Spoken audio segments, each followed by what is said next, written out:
नमस्कार दोस्तों, study with Anand sir channel में आपका एक बार फिर से स्वागत है। मित्रों, हम लोग बीपीएससी इतिहास से कुछ प्रश्नों को पढ़ रहे थे। उसी श्रृंखला को आज फिर हम आगे बढ़ा रहे हैं और उस श्रृंखला को आगे बढ़ाते हुए कुछ बीपीएससी के प्रीवियस ईयर क्वेश्चन हैं, उनको सॉल्व कर रहे हैं। तो देखते हैं पहला प्रश्न क्या है।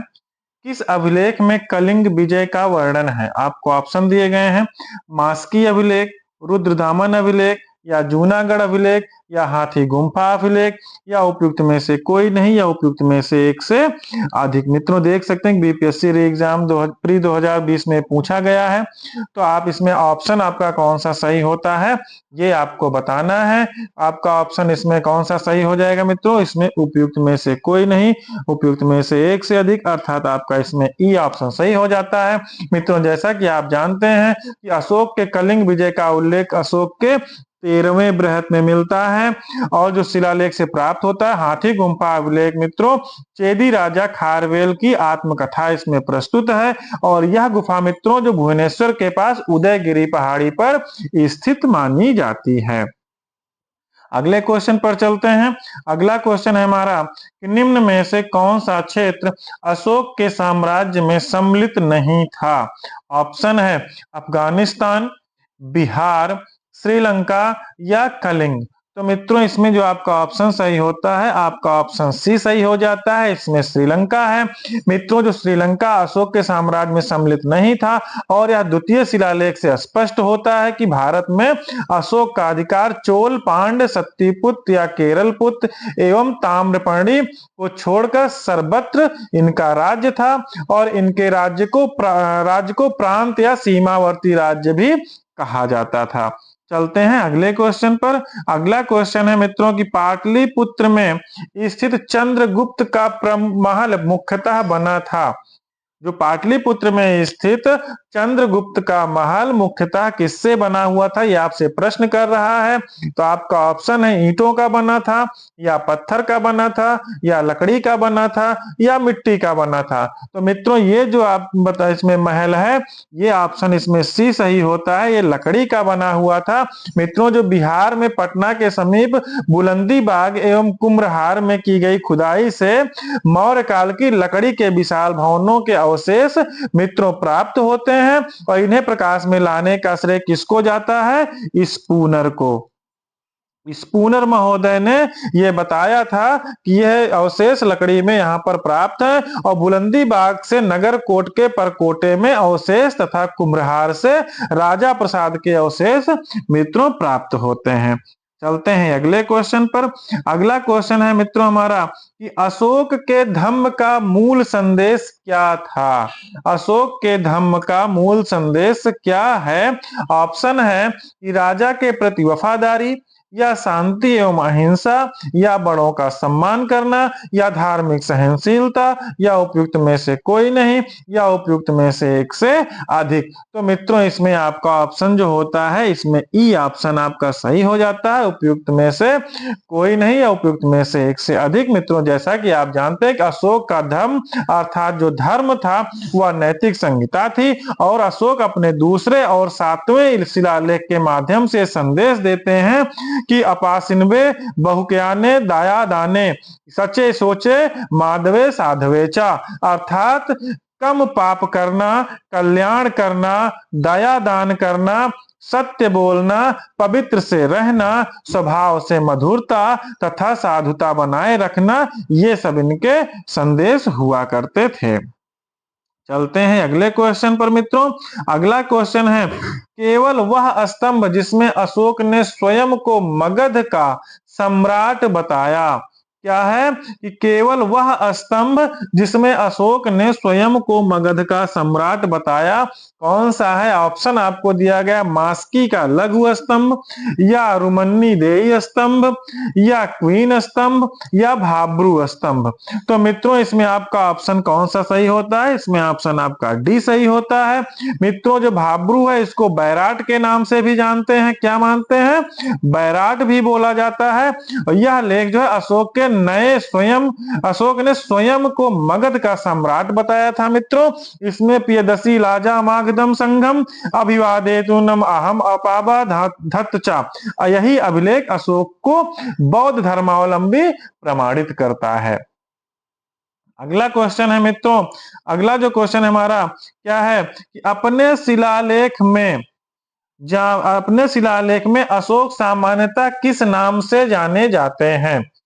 ऑप्शन है चक्रवर्ती के नाम से, या प्रियदर्शी के नाम से, या धर्मदेव के नाम से, या धर्मकीर्ति के नाम से, या उपयुक्त में से कोई नहीं, या उपयुक्त में से एक से अधिक। तो मित्रों इसका ऑप्शन जो आपका सही होता है वो प्रियदर्शी अर्थात बी ऑप्शन सही होता है। मित्रों जो अशोक के अभिलेखों में सर्वत्र उसे देवानपियम या देवानपियदशी कहा जाता है, जिसे कहते हैं कि देवताओं का प्रिय अथवा देखने में सुंदर, देवा नाम प्रियदर्शी तथा राजा आदि के उपाधियों से संबोधित किया गया है। मित्रों पुराणों में इसे अशोक वर्धन के नाम से भी कहा गया है।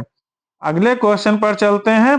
अगला क्वेश्चन है हमारा कि अशोक के शिलालेखों में प्रयुक्त भाषा है, कौन सी भाषा है?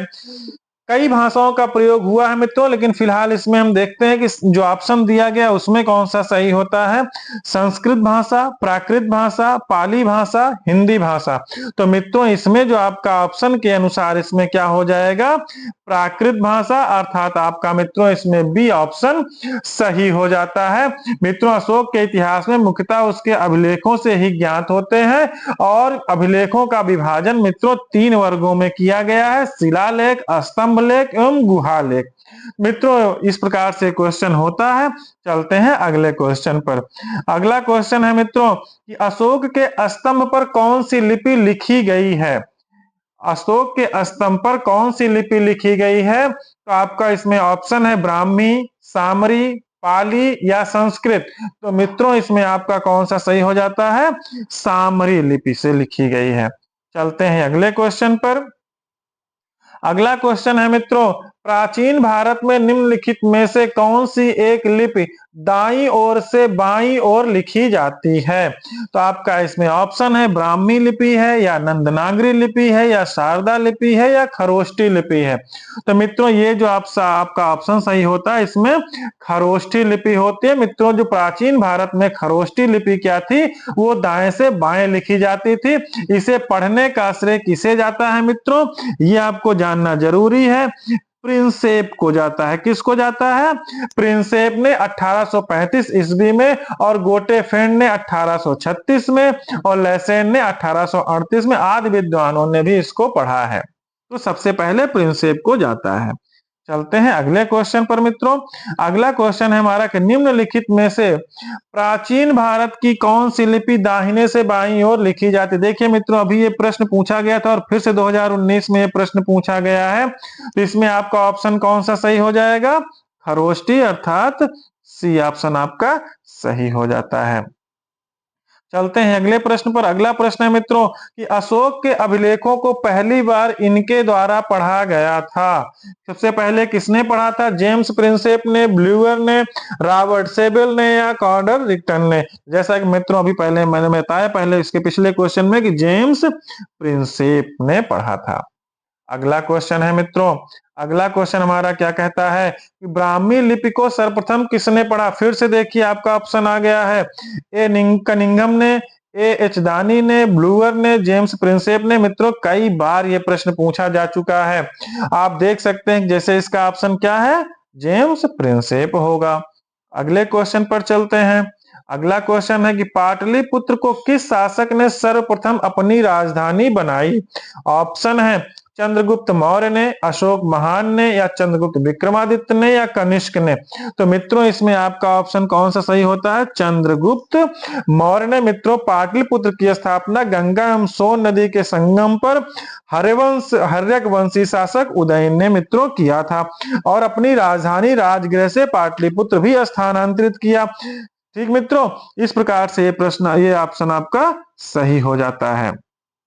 अगला क्वेश्चन है हमारा कि मौर्य वंश का अंतिम शासक कौन था?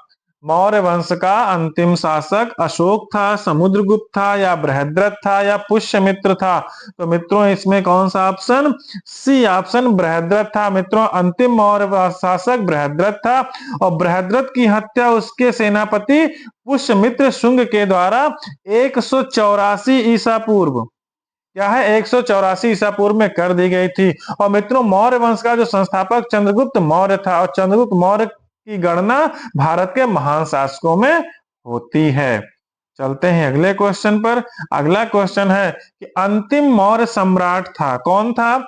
जालौक था, या अवंती वर्मा था, या नंदीवर्धन, या बृहद्रथ? तो मित्रों इसमें आपका ऑप्शन क्या होगा?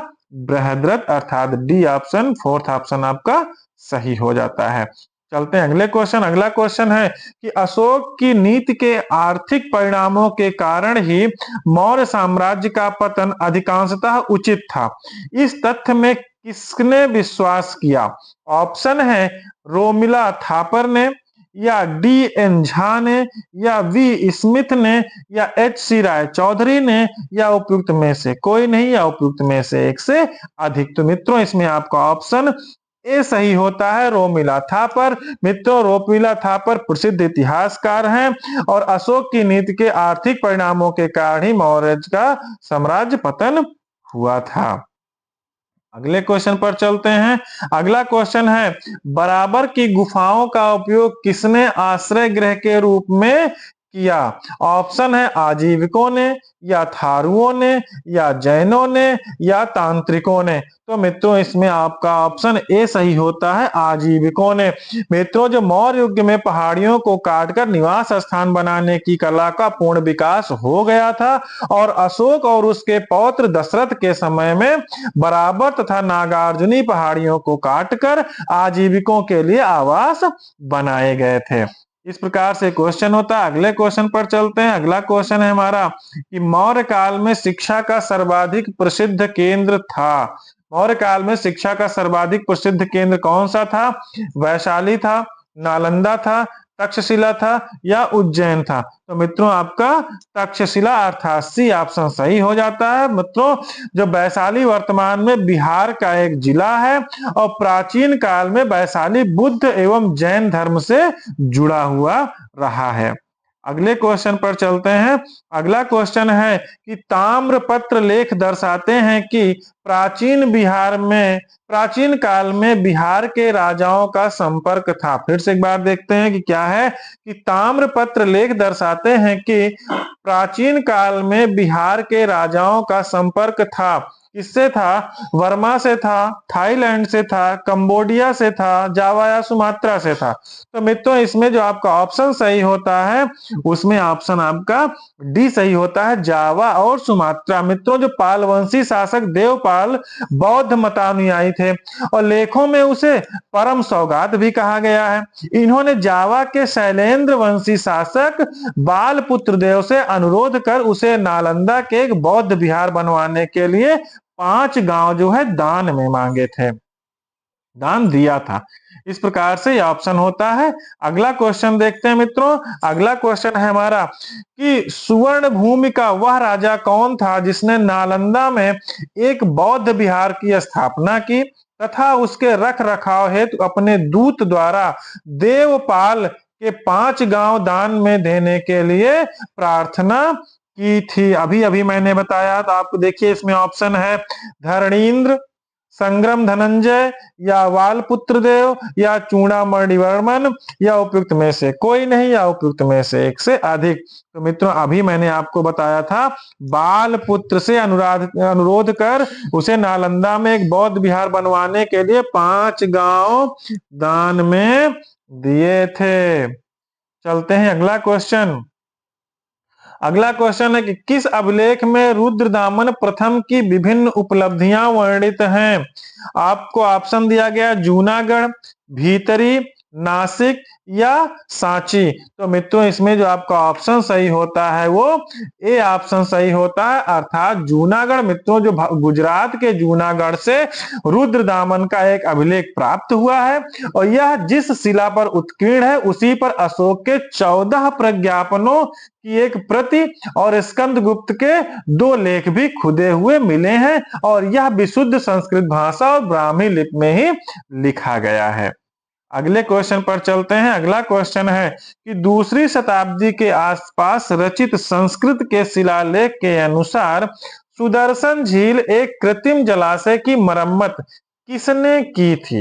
ये जो सुदर्शन झील एक कृत्रिम जलाशय की मरम्मत किसने की थी? ऑप्शन आपको दिया गया, हर्ष ने किया था या कनिष्क ने किया था या रुद्रदामन ने किया था या उपयुक्त में से एक से अधिक या उपयुक्त में से कोई नहीं। तो मित्रों इसमें जो आपका ऑप्शन सही होता है वो सी ऑप्शन सही होता है, अर्थात रुद्रदामन। मित्रों रुद्रदामन 130 से 150 ईसा पूर्व जो ईस्वी का जूनागढ़ अभिलेख गुजरात में गिरनार पहाड़ी से प्राप्त होता है और इस अभिलेख में सुदर्शन झील के बांध के पुनर्निर्माण की भी सूचना मित्रों प्राप्त होती है।